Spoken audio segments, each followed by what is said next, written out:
कि प्रधान लिंगों में द्वादश शिवलिंग ज्योतिर्लिंग श्रेष्ठ है। ऐसा नंदेश्वर भगवान कहने लगे कि द्वादश ज्योतिर्लिंग विशेष हैं। यद्यपि कोई भी मनुष्य किन्हीं भी देवाधिदेव महादेव के मंदिर में जाकर के भगवान का दर्शन पूजन करना भी श्रेष्ठ है, और यदि मंदिर में प्रवेश न कर पाए, न जा पाए, समय अवधि का कम होने के कारण, तो कम से कम भगवान के शिखर का दर्शन करना भी देवालय के दर्शन का फल प्रदान करता है। इसलिए किसी भी देवालय पर जाना श्रेष्ठ ही माना गया है। और कहने लग गए द्वादश ज्योतिर्लिंग है। स्वराष्ट्रे सोमनाथम च श्रीशैल मल्लिकार्जुन उज्जैन्या महाकाल ओंकार परमेश्वरम। यहां द्वादश ज्योतिर्लिंग की महिमा कथा बताई। देखो, द्वादश ज्योतिर्लिंग की महिमा कथा को कहने में 12 दिन लगेंगे, इतनी विशाल है। शिव पुराण की कथा बहुत व्यापक है, इसलिए 6 ज्योतिर्लिंग की व्याख्या करेंगे और 6 को संक्षिप्त में कहेंगे, है ना। क्योंकि समय का घड़ी नहीं, घोड़ा भागता है। और फिर हम तो आज यहीं रुकेंगे।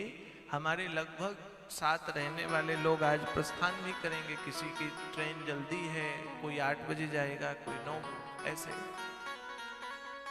क्योंकि विश्राम दिवस अनेक जगह कथा दिन में हो जाती है, तो इन लोगों ने अपनी टिकट वैसे बना ली।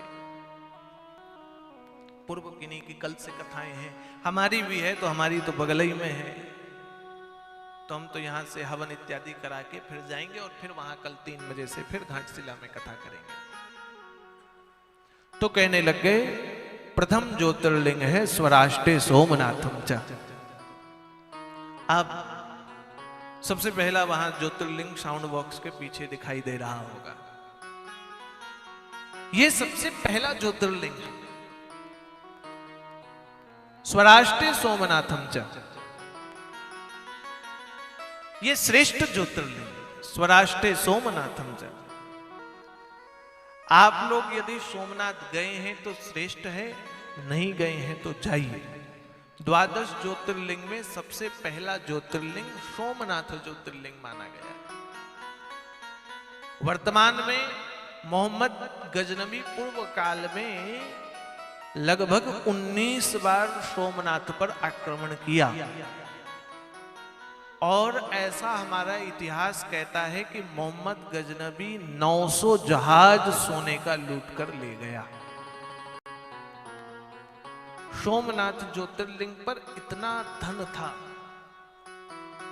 प्राचीन काल में सोमनाथ ज्योतिर्लिंग का जो दिव्य लिंग था वो हवा पर रहता था, वो केवल हवा पर लटका हुआ होता था। और अनेक बार वो सोमनाथ मंदिर का ढांचा गिरा, फिर बना, फिर गिरा, फिर बना, फिर गिरा, फिर बना। लेकिन धन्य है सरदार वल्लभ भाई पटेल, जिन्होंने स्वराष्ट्रम सोमनाथम च का विशाल मंदिर का निर्माण किया, और आज हम सब उस मंदिर का दर्शन करते हैं। ये सरदार वल्लभ भाई पटेल का बड़ा योगदान है। उस समय की तत्कालीन राष्ट्र के प्रधानमंत्री, नाम नहीं लेंगे, आप सब जानते हैं, जिन्होंने विरोध किया, और उन्हीं की सरकार पर रहकर सरदार वल्लभ भाई पटेल ने सोमनाथ मंदिर का निर्माण कराया। किसी ना किसी को तो देखो आगे आना ही पड़ता है। तत्कालीन प्रधानमंत्री ने विरोध किया, परिणाम निकला, उनका जीवन समाप्त हुआ, चले गए वो। और सोमनाथ मंदिर की ये मान्यता है कि हिंदू के अतिरिक्त उस मंदिर पर कोई पूजा करने के लिए जाता भी नहीं। मैं सोमनाथ तो 6-7 बार गया हूं, और अनेक दिन से इच्छा हो रही कि अब फिर से द्वारिका और सोमनाथ अभी जाएंगे। जिस दिन मन हो जाएगा गाड़ी में बैठ जाएंगे, हमने तो कल बताया, हम तो ऐसे ही हैं, गाड़ी में बैठते रहते, जहां चली जाए वहां पहुंच जाते। बड़े दिन से इच्छा है। और आप सब द्वादश ज्योतिर्लिंग में जब सोमनाथ जाएंगे तो वहां देखेंगे भीड़ होते हुए भी भीड़ दिखाई नहीं देगी। भीड़ होते हुए भी भीड़ नहीं। मंदिर में जब प्रवेश करेंगे दिव्य भगवान का दर्शन होगा। फोटो में तो देवालय आपको छोटा दिख रहा है, लेकिन कम से कम 4 फुट का तो हमको लगता है शिवलिंग है वो। आप अपने हाथ से भगवान को गले नहीं लगा पाएंगे, इतना मोटा चौड़ा वो देवालय है। गर्भगृह पर ब्राह्मण के अतिरिक्त किसी का प्रवेश नहीं है, जो मंदिर के पुजारी हैं। जल ले जाते हैं लोग, वहां मंदिर के मुख्य गर्भगृह के दरवाजे हुंडी लगी हुई, उसमें चढ़ाएं, वहां के आचार्य विप्र आपका जल चढ़ाते हैं। और बड़ा पावनीय भूमि है। किसी भी देवालय पर जाएं तो कम से कम 1 रात्रि का विश्राम तो अवश्य करें। 1 रात्रि तो जरूर रुकना ही चाहिए। कहने लग गए, ये पहला स्वराष्ट्रम सोमनाथम च, दूसरा श्री शैल मल्लिकार्जुनम। दूसरी फोटो आपको दिखाई दे रही है, ये मल्लिकार्जुन भगवान हैं। उज्जैनम महाकालम। तीसरी फोटो देवाधिदेव भगवान महाकाल उज्जैन नगरी में रहते हैं। तीसरा ओमकार क्षेत्र परमेश्वरम। तीसरा के बाद जो आप चौथा ज्योतिर्लिंग देख रहे हैं, ये भगवान ओमकारेश्वर कहलाते हैं। हिमालय पर केदार खंड पर केदारनाथ भगवान कहलाते हैं। और डाकनी में भीमाशंकर भगवान कहलाए। वाराणसी में भगवान विश्वेश्वरनाथ विश्वनाथ कहलाए। गोमती नदी के तट पर भगवान त्र्यंबकेश्वर कहलाए।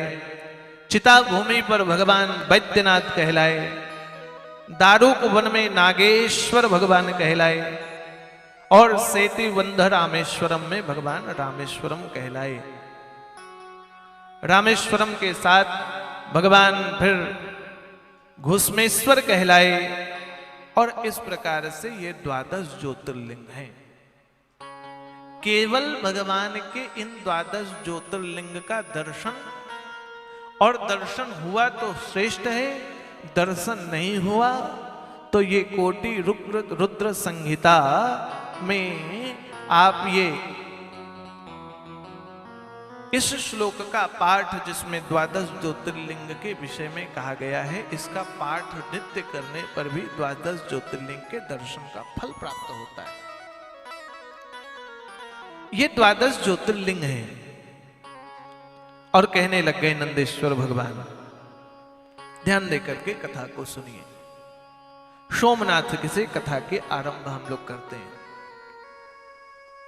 कि ज्योतिषां चैव लिंगानां महात्मानां कथायाधुना उत्पत्ति च तथा तेषां ब्रूहि सर्वा यथा श्रुतम्।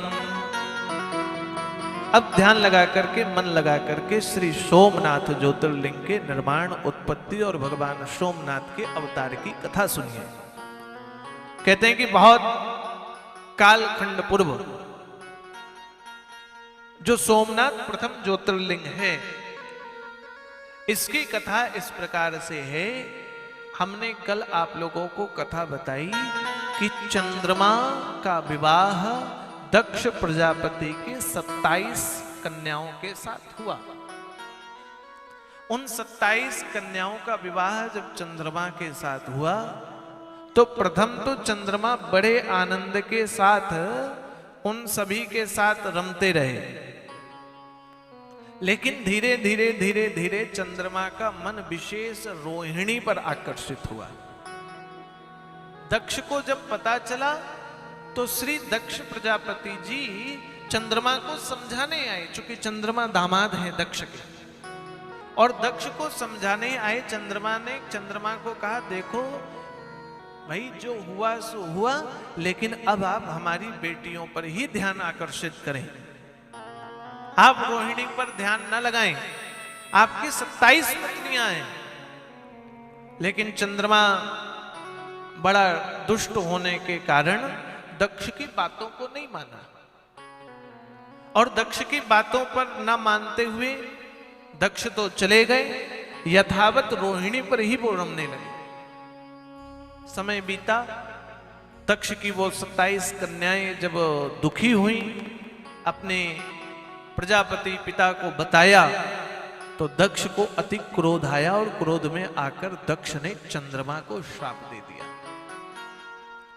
दक्ष ने चंद्रमा को श्राप दिया, चंद्रमा तुम मेरी बेटियों से विवाह रचाने के बाद भी दूसरी स्थान पर रमते हो, इसलिए प्रजापति होने के नाते मैं तुम्हें श्राप देता हूं, तुमको क्षय रोग हो जाएगा। क्षय रोग, देह काला पड़ गया चंद्रमा का, सुंदर दिखने वाले चंद्रमा कलंकित हो गए। क्षय रोग को ही चर्म इत्यादि का रोग माना गया है। ध्यान दे कथा पे। चंद्रमा को जैसे ही श्राप पड़ा, श्राप के कारण चंद्रमा का देह क्षय रोग से ग्रसित हो गया। देवता हाहाकार करने लगे, चंद्रमा क्षय ग्रसित हो गए हैं, चंद्रमा की मुक्ति कैसे होगी, चंद्रमा को कैसे बचाया जाए, चंद्रमा की रक्षा कैसे की जाए। और इस क्षय रोग से पीड़ित हो गए चंद्रमा और बड़ी चिंता पर आ गए। देवगुरु वशिष्ठ देवगुरु के पास गए। देवगुरु ने कहा, देखो श्री ब्रह्मा जी ही इसका निवारण कर पाएंगे, क्योंकि ब्रह्मा सृष्टि के रचयिता हैं, रचना का काम श्री ब्रह्मा जी का है और ब्रह्मा जी ही सब कुछ बता पाएंगे। समस्त देवता जब चंद्रमा को लेकर के ब्रह्मा जी के पास पहुंचे तो ब्रह्मा जी ने कहा, ये बड़ा दुष्ट है और दुष्ट होने के नाते इसके साथ जो हुआ वो सब सही हुआ है, यहां कोई समस्या नहीं है। ये चंद्रमा इतना पापी कि पूर्व में बृहस्पति के पत्नी को के साथ भी इसने दुर्व्यवहार किया। बृहस्पति के पत्नी के साथ ये रमता रहा और जब बृहस्पति को पता चला तो बृहस्पति ने अपनी पत्नी का परित्याग किया। मेरे कहने पर बृहस्पति ने पत्नी को स्वीकार करने की बात तो कही, लेकिन कुछ काल के बाद पता चला कि बृहस्पति की पत्नी गर्भवती है। और जब ऐसा पूछा ये किसका गर्भ है, पता चला चंद्रमा का, तो बृहस्पति ने कहा, हम इसको तभी स्वीकार करेंगे जब आप गर्भ का त्याग करेंगे। ब्रह्मा जी कहते हैं, मेरे कहने पर बृहस्पति ने पत्नी को स्वीकार किया, उस गर्भ को त्यागा। ये चंद्रमा घोर पापी है, इस पाप के कारण चंद्रमा ने जो किया है उसका फल चंद्रमा भोग रहा है, भोगने दिया जाए। लेकिन देवताओं ने कहा, प्रभु ब्रह्मा जी कुछ तो कृपा कीजिए, आप कृपा करेंगे तो ही ठीक होगा। ब्रह्मा जी ने कहा, यदि चंद्रमा कृपा चाहता है तो मेरी कृपा नहीं, भगवान शिव की कृपा से ही वो क्षय रोग से मुक्त हो पाएगा।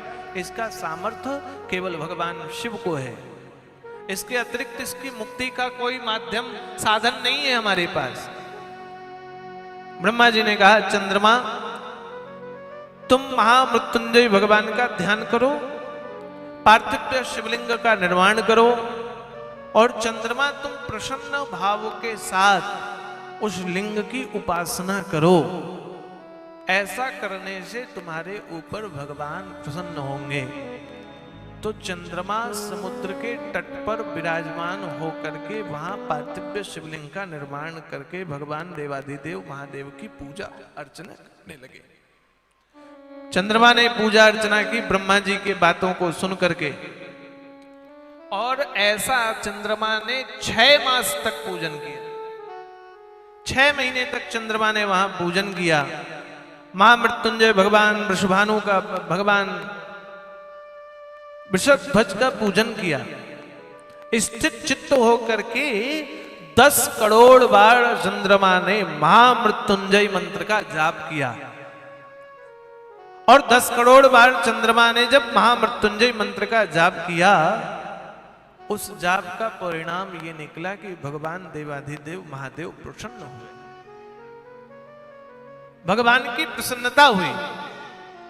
भगवान जब प्रसन्न हुए तो चंद्रमा के समक्ष भगवान आए, चंद्रमा से कहने लगे, बताओ चंद्रमा तुमको क्या समस्या है? चंद्रमा ने कहा, प्रभु एक ही समस्या है, मैं क्षय रोग ग्रसित हो गया हूं, इसलिए आप कृपा करके मुझे इस रोग से मुक्ति दिलाएं। जैसे ही कहा मुक्ति की बात, तो मुक्ति की बात कही तो भगवान शिव ने कहा, देखो भाई, तुमको श्राप प्रजापति ने दिया है और तुमने जो कर्म किया वो कई बार तुमने ऐसा ही कुकर्म किया है, बार बार ऐसा आचरण तुमने किया है।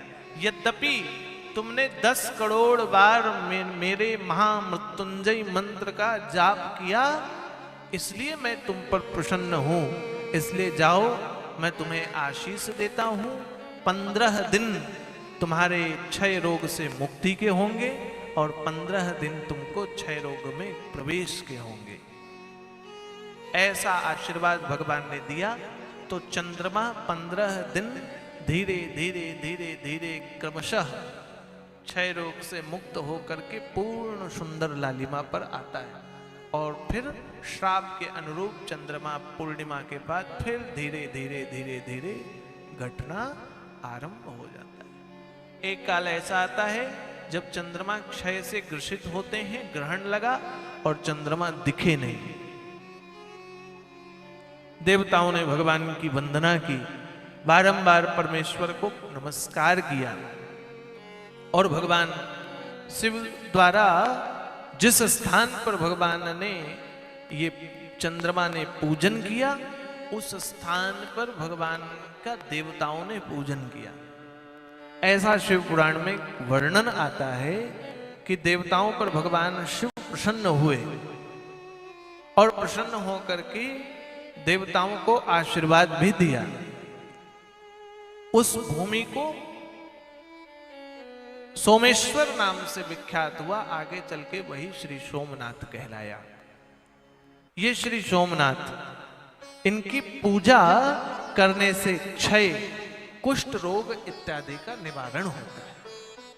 जो भगवान सोमनाथ का दर्शन करते हैं, भगवान सोमनाथ की पूजा करते हैं, वो कुष्ठ रोग से ग्रसित होते हुए भी उससे मुक्ति पाते हैं। ये चंद्रमा भी धन्य है, कृत हो गया। और ऐसा लिखा है, जिनके नाम से स्वयं जगन्नाथ शंकर जी धरातल को पवित्र करते हुए स्थित हुए, वही स्थान पर देवताओं ने चंद्र के नाम से चंद्रकुंड की स्थापना की। वहां एक चंद्रकुंड है जहां शिव और ब्रह्मा स्वयं उस स्थान पर निवास करते हैं। कोई भी क्षय रोग का व्यक्ति उस चंद्र कुंड में स्नान करता है तो उसका चर्म रोग भी समाप्त हो जाता है। चर्म रोग इत्यादि से ग्रसित व्यक्ति उस चंद्र कुंड में स्नान करे तो वो श्रेष्ठ फल को प्राप्त करके स्वस्थ होता है। ऐसा चंद्रमा को आशीर्वाद देने के कारण हुआ। ऐसा तो श्री सोमनाथ की कथा है। कहने लग गए भगवान सूत जी महाराज कि अतम परां प्रवक्ष्यामि मल्लिकार्जुनः संभवान् यं सुत्वा भक्तिमन्धिमां सर्वपापैः प्रमुच्यते। सर्व पापाय प्रमुच्यते। कहने लगे, इसके बाद मैं आपको दूसरे ज्योतिर्लिंग श्री मल्लिकार्जुन की कथा बताता हूं। पहला सोमनाथ ज्योतिर्लिंग है, दूसरा क्रम मल्लिकार्जुन ज्योतिर्लिंग का है। मल्लिकार्जुन की उत्पत्ति आपको जानना होगा कि मल्लिकार्जुन की कथा भगवान कार्तिकेय भगवान से जुड़ी हुई है। आपने सुना कि भगवान कार्तिकेय ने ताड़कासुर का वध किया और ताड़कासुर के वध के बाद भगवान वापस आए। वापस आते ही श्री गणेश जी महाराज का विवाह हुआ। परिक्रमा लगाने के लिए बेचारे पूरी पृथ्वी की परिक्रमा तो लगाई कार्तिक जी ने, और विवाह किसका हुआ? तो भाई तो नाराज होगा ना, विशेष मेहनत हमने की और विवाह उनका हो गया। कार्तिक जी भगवान नाराज हो गए। मल्लिकार्जुन की कथा ध्यान से समझिए। कार्तिक जी भगवान इतने नाराज हुए कि हिमालय को छोड़ करके अन्यत्र वास करने लगे। भगवान शिव पार्वती से नाराज हुए और नाराजगी के कारण फिर भगवान शिव ने समझाया, पार्वती जी ने समझाया, देवताओं को भगवान ने भेजा कि जाओ कम से कम बातचीत न करे तो यहां तो रहे, बातचीत न करे तो यहां तो वास करे। कहते हैं इस प्रकार से भगवान शंकर के कहने पर देवता गए और देवता जाकर के भगवान कार्तिकेय को जब समझाया तो कार्तिकेय आने के लिए तैयार हो गए। श्री कार्तिक भगवान आने के लिए तैयार हुए और कार्तिक भगवान आए भी। लेकिन एक दिन ऐसा हुआ कि कार्तिक भगवान से भगवान शिव और माता पार्वती वहीं मिलने के लिए गई। जब मिलने के लिए गई तो भगवान कार्तिकेय के मन में जो दुख था वो दुख तो उन पर था ही, रहते तो थे, मिलते नहीं थे, जाते नहीं थे। लेकिन जब भगवान शिव और कार्तिकेय आए, भगवान शिव और माता पार्वती आई, तो कहते हैं भगवान वहां से दूर स्थान पर जाकर के खड़े हो गए, बात नहीं करना चाहते हैं। माता पार्वती बार बार कार्तिकेय जी से स्नेह करना चाहती हैं, लेकिन फिर भी जब स्नेह के लिए वो तैयार नहीं हुए तो कहते हैं मल्लिकार्जुन वो पर्वत पर जाकर के श्री कार्तिकेय जी महाराज विश्राम कर वापस चले गए। माता पार्वती को बड़ा दुख हुआ, तो माता पार्वती इस दुख की निवृत्ति के लिए ऐसा कही कार्तिकेय जी को कि अमावस्या और पूर्णिमा को क्रमशः मैं और आपके पिताजी भगवान शिव दूर से ही आपका दर्शन करेंगे। इसलिए वहां 2 शिखरों पर भगवान शिव अमावस्या को, माता पार्वती पूर्णिमा को ऐसे क्रमशः जाकर के दूर से ही माता भगवान कार्तिकेय का दर्शन करने लगे, दूर से ही अपने पुत्र को देखने लग गए। और उस स्थान पर भगवान शिव के जाने के कारण वह स्थान मल्लिकार्जुन के नाम से विख्यात हुआ। स्वयं भगवान शिव और माता पार्वती उस स्थान पर विराजमान होते हैं, इसलिए ऐसा लिखा हुआ है कि अमावस्या दिने शंभु स्वयं गच्छति तत्र पौर्णिमा मासे दिने तत्र पार्वती गच्छति ध्रुवम। ऐसा लिखा है कि अमावस्या तिथि को स्वयं भगवान शिव और पार्वती मैया पौर्णमासी के दिन गई, इसीलिए तद्यानिम ही समारंभम मल्लिकार्जुनम संभवान लिंगम चैव शिवस्यैकं प्रसिद्धम भुवनात्रयी। कहते हैं कि इसी तरह उस भूमि पर भगवान शिव सदा जाने के कारण उस भूमि को मल्लिका अर्जुन कहा गया। भगवान शिव और पार्वती नित्य कार्तिकेय भगवान से मिलने अमावस्या पूर्णिमा को जाने के कारण, इसलिए मल्लिका अर्जुन पर विशेष अमावस्या पूर्णिमा का दर्शन श्रेष्ठ है। और जो अमावस्या पूर्णिमा सोमवार की हो वो अति श्रेष्ठ मानी गई है, वो अति श्रेष्ठ मानी जाती है। ऐसे फिर कहने लग गए श्री सूत जी महाराज कि सूत सर्व विजानाति वस्तु व्यास प्रसादतः ज्योतिषां च कथा श्रुत्वा त्रिदीप्तनैव प्रजायते। तीसरे ज्योतिर्लिंग के विषय में वो प्रश्न करने लगे और तीसरा ज्योतिर्लिंग भगवान महाकाल का है। तीसरे ज्योतिर्लिंग के रूप में भगवान देवाधिदेव महाकाल है। उज्जैन भूमि पर बसा हुआ ये स्थान, ये ज्योतिर्लिंग, ध्यान दीजिए महाकाल की कथा पर, चूंकि ये कालों का भी अंत करते हैं। ऐसे श्री महाकाल भगवान कहते हैं कि वो अवंतिका नाम की नगरी, प्राचीन काल में उज्जैन आदि इस नगर को अवंतिका आदि कहा जाता है। अवंतिका नगर पर श्रेष्ठ ब्राह्मण वास करते थे और उस भूमि पर श्रेष्ठ ब्राह्मण नित्य प्रति भगवान के पार्थिव शिवलिंग का निर्माण करके पूजन करते थे। रोज भगवान का निर्माण करना, भगवान का अभिषेक करना, भगवान की पूजा करना। और इस अवंतिका नगर पर भगवान की पूजा करने के कारण वो भूमि श्रेष्ठ हो चुकी थी। क्षिप्रा तट पर बसे होने के कारण क्षिप्रा का निर्माण मैंने उस दिन बताया था। भगवान शिव ने अरुंधति का कन्यादान किया था, इससे क्षिप्रा प्रकट हुई। भगवान के हाथ के जल के कारण क्षिप्रा का प्रादुर्भाव। वहां ये श्रेष्ठ ब्राह्मण सर्व प्रकार से भगवान का अभिषेक पूजन करते थे।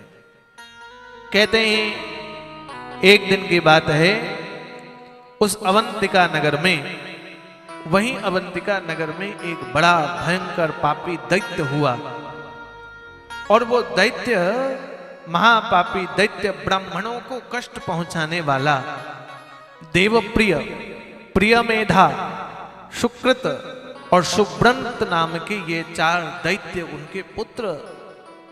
और ये दैत्य सम्राट अपने समस्त पुत्रों के साथ समस्त पुण्यमयी भूमि पर धर्म के काम को अवरुद्ध करता था। जब चाहे जहां चाहे धार्मिक अनुष्ठानों को बंद कराता था। वो दूषण नाम का रत्नमाला पर्वत पर विराजमान ये दैत्य, ये रत्नमाला पर विराजमान दूषण नाम का ये दैत्य एक दिन पहुंच पड़ा उसी गांव पर जहां श्रेष्ठ ब्राह्मण रहते हैं। और श्रेष्ठ ब्राह्मण जिस गांव पर भगवान का भजन पूजन करते हैं, ये दूषण नाम का दैत्य आया अपनी सेना को लेकर और कहने लगा प्रजा को कि आप सब ब्राह्मणों को जाकर समझाओ कि हमसे बड़ा कोई नहीं है। पूजा पाठ धर्म कर्म को बंद करें। यदि नहीं धर्म कर्म को बंद करेंगे तो उन ब्राह्मणों को हम मृत्यु दंड प्रदान करेंगे, उन्हें मार देंगे। सारे लोग भयभीत हो गए, क्योंकि जो शिव की उपासना करता है वही निर्भय है और जो शिव की आराधना नहीं करता वो भय में है। हमारे पूज्य गुरुदेव भगवान कहते हैं कि मरना तो सभी को है, लेकिन आपकी भक्ति प्रबल है, आप स्वयं भगवान की भक्ति श्रेष्ठ कर रहे हैं। ये समझ में तब आएगा जब स्वप्न में भी कोई आपको मारे और आप डरे नहीं तो स्वप्न में कोई मारा, अचानक से नींद खुला, सांस फूल गई, कोई भूत आ गया स्वप्न में भी तो डर के कारण हाथ पैर हिलाने लग जाते हैं। और कई बार तो कहीं चूहे 2-4 कूद रहे हों तो भी डर जाते हैं। स्वप्न में भी भयभीत ना हो। और भय किस बात का, किससे भयभीत होना? हम तो कभी भी कोई भय हमारे हृदय पर तो है ही नहीं। हमको कोई कहे महाराज ऊपर फ्लोर में आग लग गया है, चलो जल्दी भागो, कथा बंद करो, तो हमको आप देखोगे कि हम फिर भी सहज रूप में ही हैं। अब लग गई तो लग गई, क्या करें? सहज होना चाहिए आदमी को, क्या भयभीत होना? जो होना है वो होगा, यहां नहीं तो बाहर, बाहर नहीं तो कहीं अन्यत्र। होने को काटना असंभव सा है। जब दैत्यों ने आतंक मचाया तो ये सारे लोग वो ब्राह्मणों के पास चले गए जो श्रेष्ठ ब्राह्मण थे। उन श्रेष्ठ ब्राह्मणों को जाकर कहा कि ब्राह्मण देवता अब आप ही बताएं क्या करना चाहिए। वो लोग तो कह रहे हैं कि हम ये भगवान शिव का पूजन इत्यादि बंद करें, अन्यथा सबको मारेंगे। जैसे ही ये बात कही तो ब्राह्मण देवता ने कहा, देखो भैया साधा, अब तो एक ही व्यवस्था है, अब एक ही चीज बची है कि अब हम लोग प्रेम से भगवान पे ही रमें। भगवान के अतिरिक्त और कोई हमें बचा नहीं सकता है। कहते ब्राह्मणों ने इस प्रकार कहा और सभी को वो जो पार्थिव शिवलिंग की उपासना करते थे उसी की उपासना के लिए कहा। जब उपासना करने लगे वो सारे लोग, तो दैत्य ने देखा कि भैया ये हमारे कहने पर भी रुके नहीं, तो दैत्य आया उनका वध करने के लिए। और जब मारने के लिए आया तो कहते हैं उसी पार्थिव शिवलिंग के मध्य में गड्ढा हुआ और गड्ढा से भगवान महाकाल का प्राकट्य हो गया और भगवान ने उस दैत्य का अंत किया। सारे लोगों ने भगवान की स्तुति वंदना की और तब से उस भूमि पर हम लोग महाकाल भगवान की आराधना करते हैं, पूजा करते हैं। जीवन पर किसी प्रकार का भय संकट हो तो उस मनुष्य को देवाधिदेव भगवान महाकाल का दर्शन करना चाहिए। महाकाल के दर्शन करने से मृत्यु इत्यादि का भय का भी नाश होता है। हृदय पर किसी प्रकार का भय वो आपको इससे मुक्त करेगा, मृत्यु इत्यादि का भय। इसलिए महाकाल का दर्शन भी करना चाहिए। कहने लग गए चौथा ज्योतिर्लिंग, ओंकारे परमे संख्या लिंगमयी यथा द्विजा तथा वक्षयामि वं प्रीत्या श्रुतया तथा परमाश्परम्।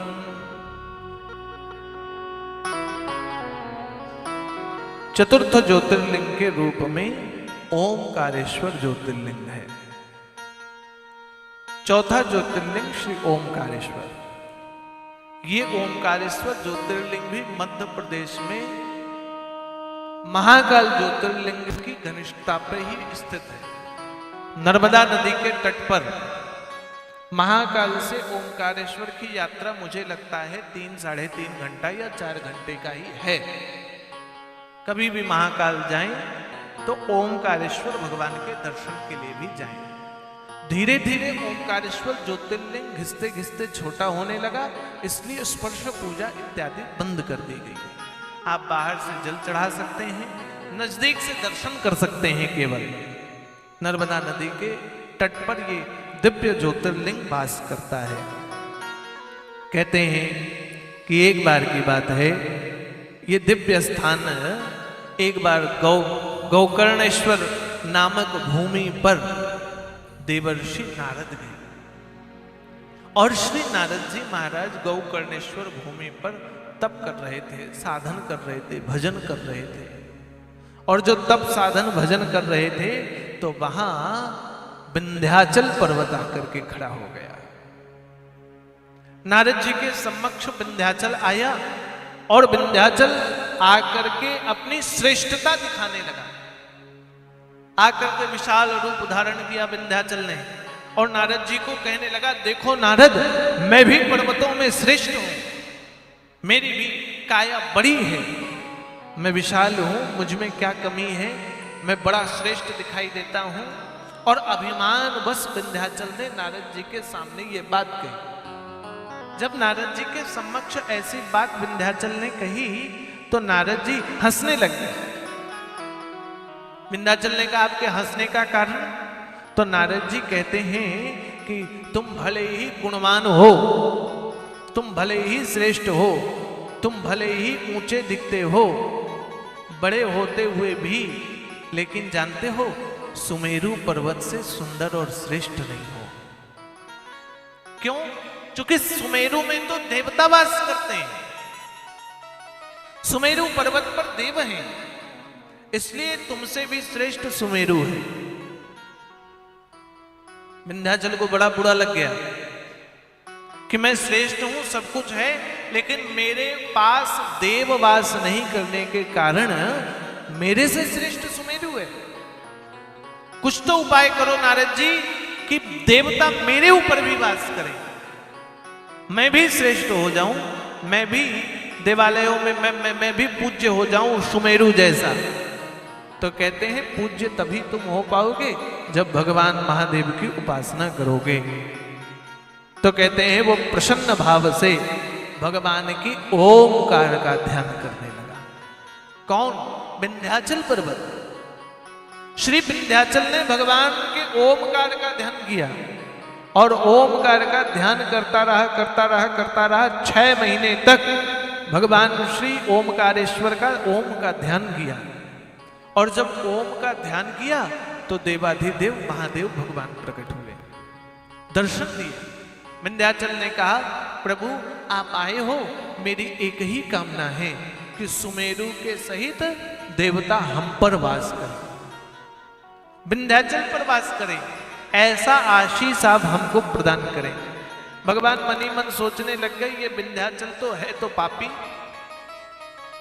अभी तक अभिमान पर ग्रसित था, मैं बड़ा हूं, मैं बहुत बड़ा हूं, मैं बहुत ऊंचा हूं, अपने आप पर श्रेष्ठ महसूस करता था। यद्यपि सुमेरु सुंदर है, श्रेष्ठ है, देवों का आश्रय देता है, फिर भी अभिमान नहीं है उसमें। लेकिन फिर भी हमारी तपस्या किया है, इसलिए क्या किया जाए, क्या किया जाए। कुछ ऐसा वरदान दे जिससे सुमेरु का भी मान न घटे और विंध्याचल का मान बढ़ जाए। तब भगवान ने विंध्याचल को आशीर्वाद दिया कि जाओ, तुमने जैसा वरदान मांगा है उस वरदान स्वरूप देवता तुम पर विचरण करेंगे। और विचरण करने के कारण विंध्याचल पर्वत भी पूज्य हुआ। विंध्याचल के साथ विंध्याचल की तपभूमि वो ओमकार का ध्यान करने से चौथा ज्योतिर्लिंग ओमकारेश्वर ज्योतिर्लिंग कहलाया। स्वयं विंध्याचल ने जिसकी वंदना की, कहने लग गए सूत जी महाराज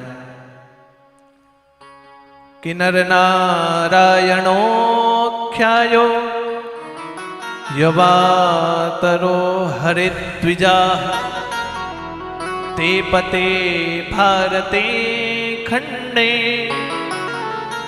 बद्रीश्रम एवहि। 5वां ज्योतिर्लिंग केदारनाथ है। केदारनाथ के ही बगल में स्थित है बद्रीनाथ। यदि पहाड़ों का क्रम देखें तो केदारनाथ से सटा हुआ 2 पहाड़ पार करने के बाद आप बद्रीनाथ पहुंच जाएंगे। और ऐसे देखा जाए तो बद्री से केदार लगभग 250 किलोमीटर है मार्ग पर। और केदारनाथ ज्योतिर्लिंग कल हमने उसकी महिमा का बखान किया, लेकिन केदारनाथ की और एक महिमा है जो यहां अब वर्णित है। बद्रीनाथ में भगवान नर और नारायण हैं। गए हैं बद्रीनाथ? कम कुछ को सौभाग्य मिला है, जाना चाहिए बद्रीनाथ। और बद्रीनाथ की तो ऐसी भूमि है जब वहां वास करोगे तो आपकी आयु बढ़ जाएगी। ऐसा श्रेष्ठ स्थान है बद्रीनाथ, तपोभूमि है। और शायद अगले महीने भगवान महादेव की कृपा से अगले महीने पुनः बद्रीनाथ धाम में एक डॉक्टर साहब द्वारा आयोजित श्रीमद् भागवत की कथा हमारे ही माध्यम से होनी है। आपकी कथा का ही प्रभाव, आपकी कथा के ही क्रम में आया फोन। 10 तारीख को उनको कल ही 10 है, कल अपने संपूर्ण परिवार को वो लेकर के जा रहे हैं। और अच्छा है, आज तक होता था कि संपूर्ण परिवार के साथ पिकनिक मनाने जाते थे, वो कम से कम अब कुछ समय से ऐसा श्रेष्ठ आया कि सारे परिवार के साथ तीर्थ चलो, बैठकर कथा सुना जाए। ये अच्छी बात है, होना चाहिए। और भगवान सक्षम सभी को बनाए, सब कभी ना कभी अपने परिवार के साथ ऐसे ही किसी ना किसी तीर्थ पर रुके, 5-7 दिन 10 दिन रुके और कथा सुने। तीर्थ का वास भी, कथा की महिमा भी, और अच्छा भी है, ये अच्छा होता है। तीर्थ पर जाएं, कथा सुने, 2 फायदा, घर पे रोटी बनाना, ये करना, वो करना, ऐसा करना, वो टेंशन दुनिया भर का। और तीर्थ में क्या, खाना खाओ, कथा सुनो, सो जाओ, अच्छा है। या तो कभी भी किसी के तीर्थ यात्रा की कथाएं हो, उस पर जाएं। और इस बार तो आप गृहस्थ संत श्री मुरारी बापू जी बहुत अच्छी यात्रा करा रहे हैं। 12 ज्योतिर्लिंग में कथा और 12 ज्योतिर्लिंग की यात्रा श्रेष्ठ है। ऐसा तो संतों को करना ही चाहिए। और जीवन में किसी ना किसी संत से तो परिचय, घनिष्ठता रखना भी चाहिए। किसी के साथ आप जुड़े रहें, जो श्रेष्ठ होता है। तो बद्रीनाथ गए होंगे तो वहां 2 पर्वत हैं, एक नर, दूसरा नारायण। नर नारायण भगवान ने तप किया वहां। वो भूमि उद्धव की भी तपोभूमि है। वो भूमि भगवान वेदव्यास की तपोभूमि, जहां भागवत की रचना भी हुई। वही भूमि देवर्षि नारद की भी तपोभूमि है। वही भूमि कार्तिकेय भगवान के पालन भूमि है। एक और बात बताएं, बद्रीनाथ की भूमि को केदार खंड ही कहा जाता है। बद्रीनाथ का महल भी, बद्रीनाथ का मंदिर भी भगवान महादेव ने ही निर्माण किया। वो तो बद्री विशाल को प्राप्त हुई भूमि।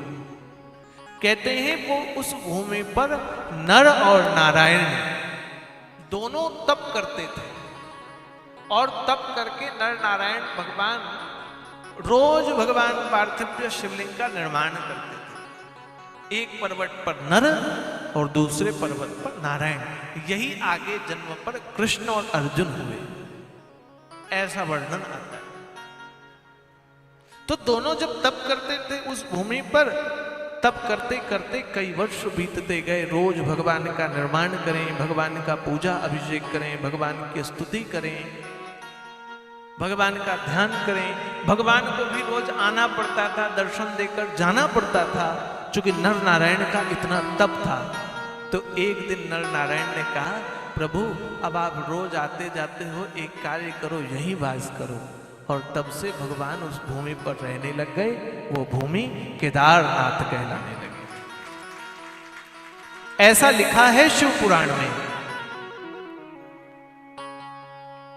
कि कदे केदारे शास्त्र केदारे रास्य भक्त्याये मार्गस्य तस्मै वै मृताः तेपि मुक्त्वा भवन्नेव नात्र कार्य विचारणा। इसका अर्थ हुआ कि जो मनुष्य केदारनाथ जो क्यों भक्ति करता है और भक्ति भाव के साथ केदारनाथ की यात्रा करते हुए मृत्यु को प्राप्त हो जाता है, वो सदा सर्वदा के लिए मुक्त हो जाता है। ऐसा वर्णन है शिव पुराण में कि यात्रा करते करते यदि मृत्यु हो गई केदारनाथ में, तो भी वो मुक्त हो गए। हमने देखा कई लोग केदार इत्यादि की यात्रा पर जाते हैं और मृत्यु हो जाती है। अटैक पड़ गया, ऑक्सीजन की कमी हो गई और कुछ हुआ। चूंकि ऑक्सीजन का लेवल तो वहां डाउन होता ही है, इसमें कोई संशय नहीं है। वहां जाकर प्रसन्नता युक्त होकर केदारेश्वर भगवान का पूजन कर वहां का जल पीता है, वह मनुष्य पूर्व जन्म के किए पाप से मुक्त हो जाता है। ऐसा श्री केदारनाथ जी के लिए वर्णन है। इसलिए जाइए केदारनाथ। अब तो बहुत सुविधा हो गई है, 6000 या 6200 रुपए में हेलीकॉप्टर का टिकट मिलता है। खच्चर से जाइए, संभव हो पैदल जाइए। और 2-3 साल में वो क्या बोलते, ट्रॉली रोपवे वो बन रहा है। सारी सुविधाएं हैं केदारनाथ में। बड़े बड़े आश्रम, वहाँ होटल हैं ऊपर, वहाँ आश्रय लेने की व्यवस्थाएं हैं, सुविधाएं हैं। और आजकल तो और एक फैसिलिटी चलने लगी, लोग अपना तंबू ले जाते हैं, फिर स्लीपिंग बैग रखते हैं, वहीं तंबू लगाए, रुके, स्लीपिंग बैग में रुके, 2 4 5 लोगों का भंडारा चलता, खाते पीते हैं, प्रेम से रहते हैं। तो श्री केदारनाथ की भूमि जाना चाहिए केदार का दर्शन करने के लिए भी।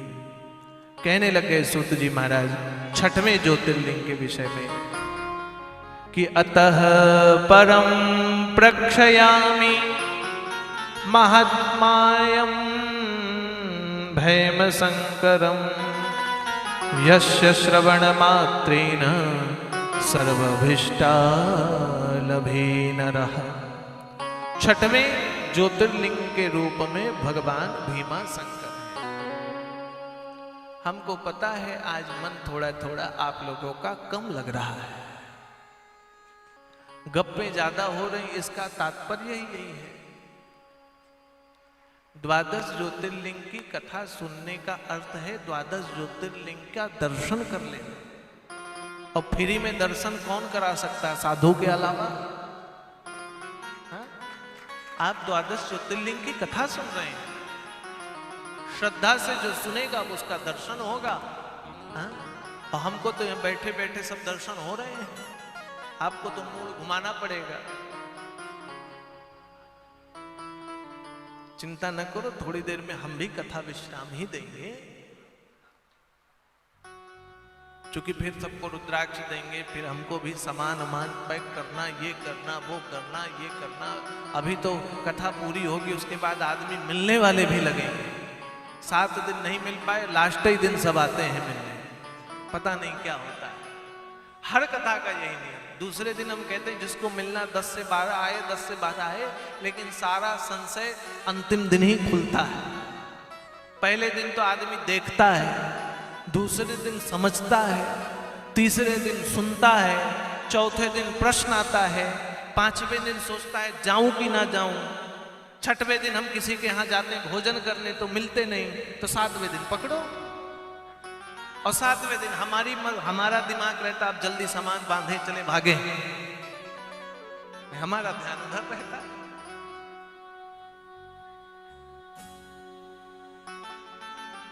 अब 2-4 लोग बार बार पूछ चुके हैं, ध्यान आ गया इसलिए बोल देते हैं। कईयों ने कहा स्वामी जी नर्मदेश्वर शिवलिंग चाहिए, नर्मदेश्वर। अब चूंकि मैं लेकर के तो चलता नहीं हूं, मैं लेकर के तो चलता नहीं हूं,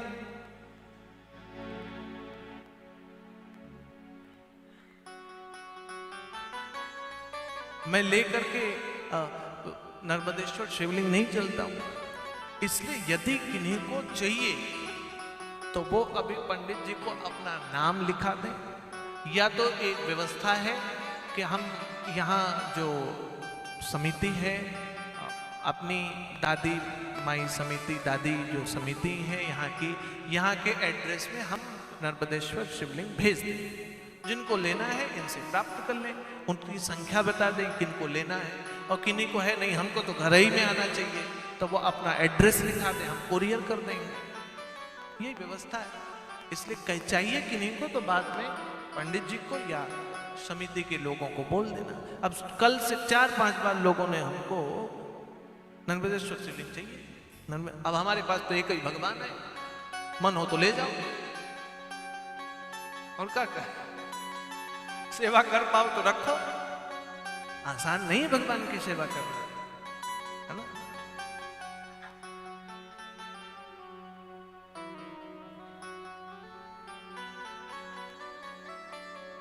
ये सारा तो पढ़ नहीं पा रहा हूं मैं, पंडित जी क्या लिखा है ये, कोई सूचना लाए हैं पंडित जी।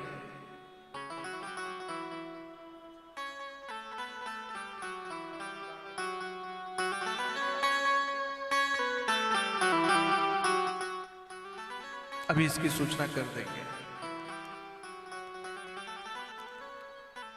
तो 6वां ज्योतिर्लिंग हुआ भीमाशंकर। भीमाशंकर नामक ये 6वां ज्योतिर्लिंग, ध्यान देकर के सुनिए। भीमाशंकर की कथा ऐसी आती है कि भीम नाम का एक बहुत बड़ा दैत्य हुआ। ध्यान दीजिए इधर, ये भीम नाम का दैत्य जानते हो किसका पुत्र है? ये भीम नाम का पुत्र है महाबली कुंभकर्ण का। कुंभकर्ण का ये भीम नामक दैत्य परम प्रतापी हुआ। एक दिन अपने माता से कहने लग गया कि मां, आपने आज तक मुझे ये नहीं बताया कि मेरे पिताजी कौन है। क्योंकि कुंभकर्ण 6 महीना सोता था और उठा तो युद्ध में गया और युद्ध में मारा गया। तो संयोग ऐसा हुआ कि भीम जो कुंभकर्ण का पुत्र है उसने अपने पिताजी को कभी देखा नहीं। भीम ने कहा मेरे पिताजी कौन है? तो बताया तुम्हारे पिताजी कुंभकर्ण हैं। कुंभकर्ण पिताजी हैं। तो अब ये फिर पूछने लग गया कि हैं कहां? तो सारी कथा बताई। कथा बताई ये कि तुम्हारे पिताजी के बड़े भाई थे रावण। रावण के शत्रु थे राम। राम ने तुम्हारे पिता को, तुम्हारे पिताजी के बड़े भाई को, तुम्हारे पिताजी के बड़े भाई के पुत्रों को और संपूर्ण तुम्हारे पिताजी और तुम्हारे बड़े भाई के समर्थन में लगे हुए सारी सेनाओं का वध किया। छल रचाया तुम्हारे पिताजी के छोटे भाई ने, विभीषण ने। बेटा, इसीलिए जब युद्ध होने लगा तो मैं तुमको वहां से अन्यत्र लेकर आ गया। भीम को जब ये सारी कथा बताई तो भीम को बड़ा क्रोध आया। भीम को कहने लगे बेटा, यदि तुम चाहो तो लंका चल सकते हो। भीम ने कहा मैं लंका नहीं जाऊंगा, क्योंकि लंका में मुझे कोई जानता नहीं है और लंका का शासन तो भैया वहां पर प्राप्त हुआ विभीषण को, इसलिए मैं उस स्थान पर नहीं जाऊंगा, मैं वहां वास नहीं करूंगा। लेकिन मैं राम से द्वेष करूंगा, मैं रमापति नारायण से द्वंद रखूंगा। और फिर उसने तपस्या की, ब्रह्मदेव की, ब्रह्मदेव की उपासना की। ब्रह्मा जी प्रसन्न हुए और ब्रह्मा जी की प्रसन्नता के कारण ब्रह्मा जी से वरदान मांगने लगा कि आप हमको वरदान दीजिए कि मैं अजयी हो जाऊं, मुझे जीतना असंभव सा हो जाए। मुझे ऐसा वर दीजिए कि हमारे इष्ट के अतिरिक्त मुझे कोई जीत ना पाए। और रावण का इष्ट कौन था? भगवान शिव। भगवान के अतिरिक्त कोई नहीं, नारायण भी ना जीत पाए।